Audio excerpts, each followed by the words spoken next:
Assalamualaikum warahmatullahi wabarakatuh. Selamat pagi soleh-soleha. Bagaimana kabarnya hari ini? Sebelum kita mulai belajar, marilah kita berdoa terlebih dahulu. Berdoa dimulai, selesai. Pada kesempatan pagi ini, kita akan belajar tentang subtema 2 muatan SPDB.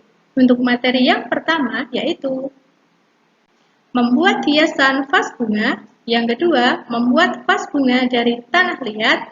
Yang ketiga, kerajinan dari daun kelapa. Yang pertama, membuat hiasan vas bunga. Banyak benda di sekitar kita yang dapat digunakan sebagai hiasan.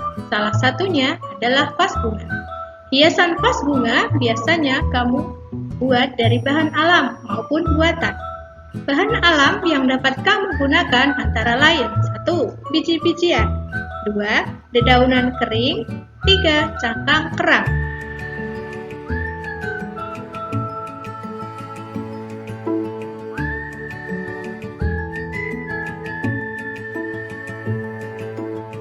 Yang kedua, membuat vas bunga dari tanah liat.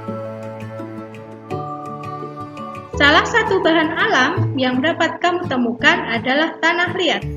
Tanah liat dapat kamu gunakan untuk membuat kerajinan. Karena tanah liat bersifat lunak sehingga mudah untuk dibentuk.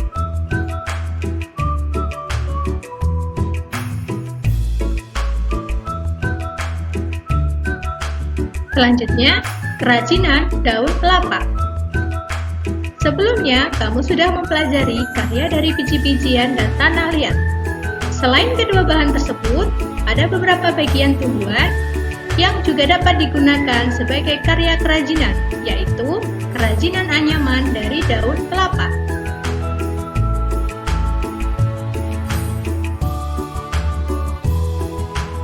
Berikut contoh kerajinan dari biji-bijian, tanah liat, dan daun kelapa. Yang pertama adalah contoh vas bunga dari biji-bijian. Yang kedua adalah contoh vas bunga dari tanah liat. Yang ketiga adalah contoh kerajinan dari daun kelapa.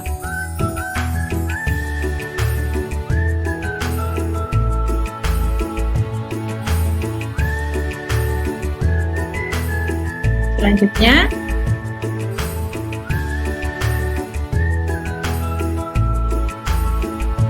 muatan bahasa Indonesia.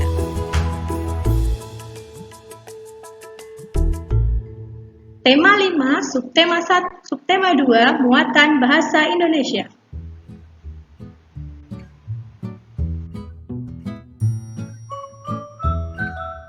Materi muatan bahasa Indonesia yang pertama, mendengarkan ungkapan permintaan tolong. Yang kedua, menjelaskan ungkapan permintaan tolong. Yang ketiga, menuliskan ungkapan permintaan tolong. Yang keempat, membaca puisi. Yang terakhir, menilai pembacaan puisi. Untuk yang pertama adalah mendengarkan ungkapan permintaan tolong. Ungkapan permintaan tolong diucapkan ketika kamu memerlukan bantuan orang lain. Saat meminta tolong, kamu harus mengatakan dengan santun. Untuk itu, kamu harus menggunakan kata tolong pada kalimatmu. Selain itu, kata tolong juga digunakan dalam kalimat perintah.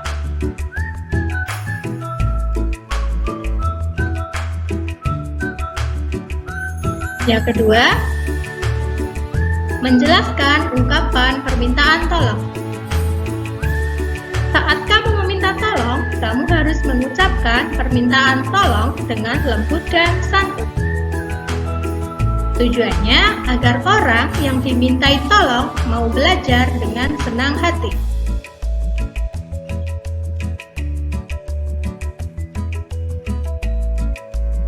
Selanjutnya, menuliskan ungkapan permintaan tolong. Masih ingat Ingatkah kamu tentang ungkapan permintaan tolong? Ungkapan permintaan tolong diucapkan saat kamu membutuhkan bantuan orang lain. Kata tolong harus diucapkan dengan sopan dan lembut.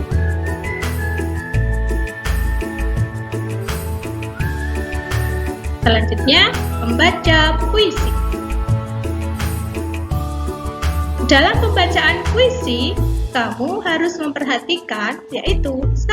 Artikulasi, kemudian intonasi, selanjutnya ekspresi.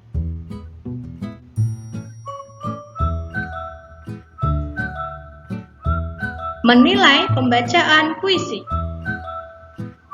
Kamu dapat menilai pembacaan puisi dengan memberikan tanggapan dan saran. Saran berfungsi untuk membantu temanmu agar lebih baik dalam membaca puisi. Berikut contoh ungkapan permintaan tolong. Dalam contoh berikut, antara Lani dan Komang, Lani, ibu guru memintaku mengambil buku. Tolong temani aku ya, Komang. Kemudian Komang menjawab, baiklah, aku akan menemanimu ke ruang guru.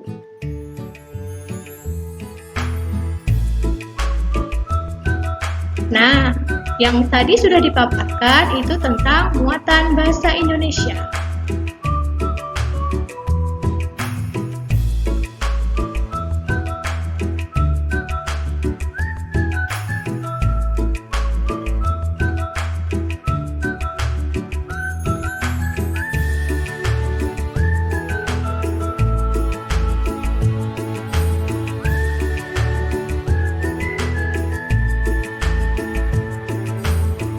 Dalam tema 5 subtema 2 matematika kali ini, kita membahas tentang mengubah satuan ukur panjang.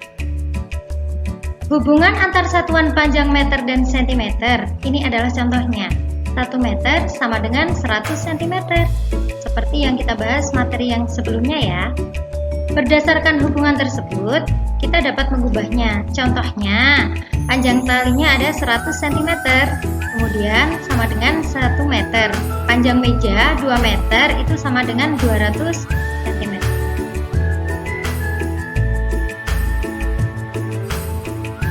Untuk yang selanjutnya, pengukuran panjang menggunakan alat ukur baku.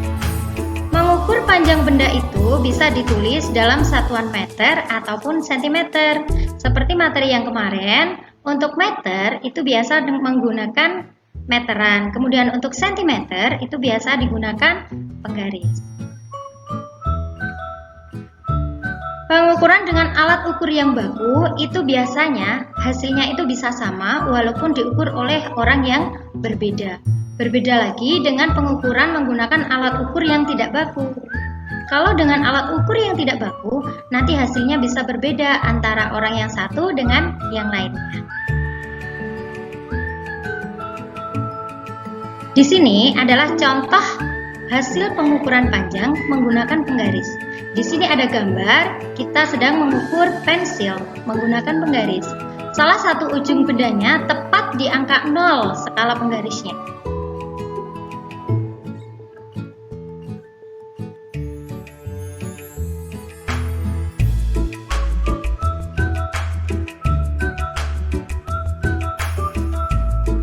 Pengukuran panjang menggunakan alat ukur baku, seperti yang tadi dibahas di awal, kalau menggunakan alat ukur baku, itu hasilnya itu selalu sama antara orang yang satu dengan orang yang lainnya. Pengukuran itu bisa digunakan dengan meteran dan penggaris.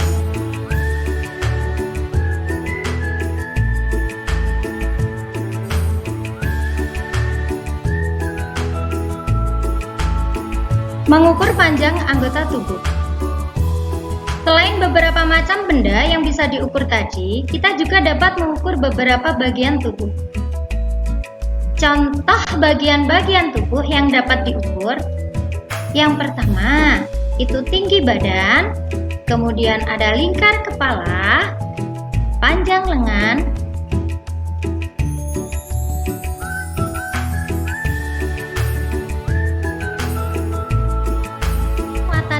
selanjutnya, kita ke muatan PPKN.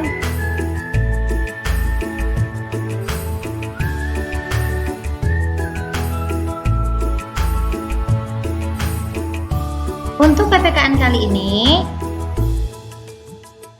kita akan membahas tentang pengamalan sila pertama Pancasila di sekolah.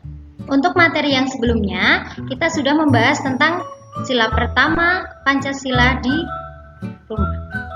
Untuk yang selanjutnya, itu Pancasila harus diamalkan sehari-hari.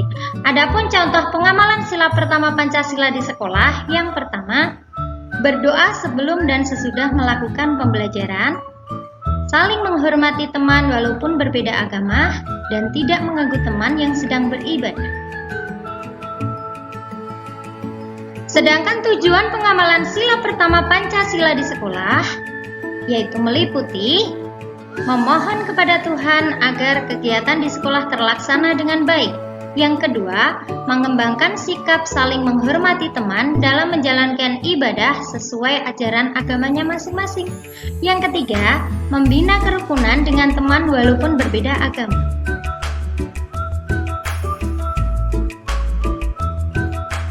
Setelah kita bahas pengamalan sila pertama, kita lanjut ke pengamalan sila kedua Pancasila di sekolah.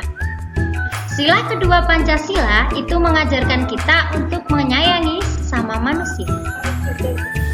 Contoh pengamalan sila kedua Pancasila di sekolah yaitu memperhatikan guru saat mengajar, ikut memberi sumbangan untuk petugas sekolah,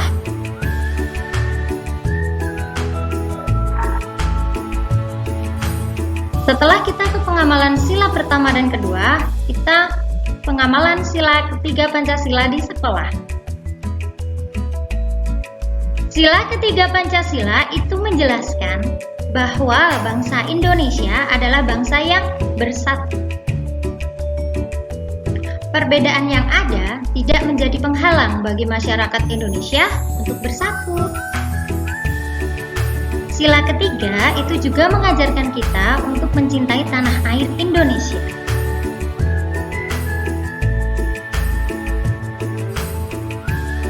Contoh sikap cinta tanah air yaitu meliputi menggunakan produk dalam negeri. Menggunakan produk dalam negeri itu biasanya kita menggunakan produk yang produksi dalam negeri kita sendiri. Jadi tidak membeli atau memakai produk luar negeri.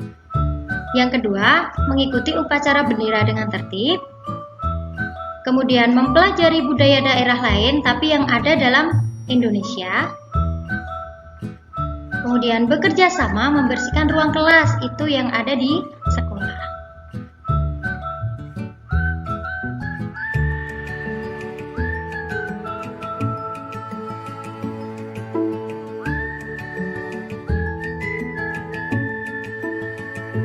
Oke, terima kasih pembelajaran kita kali ini. Semoga bermanfaat ya. Sekian dulu. Wassalamualaikum warahmatullahi wabarakatuh.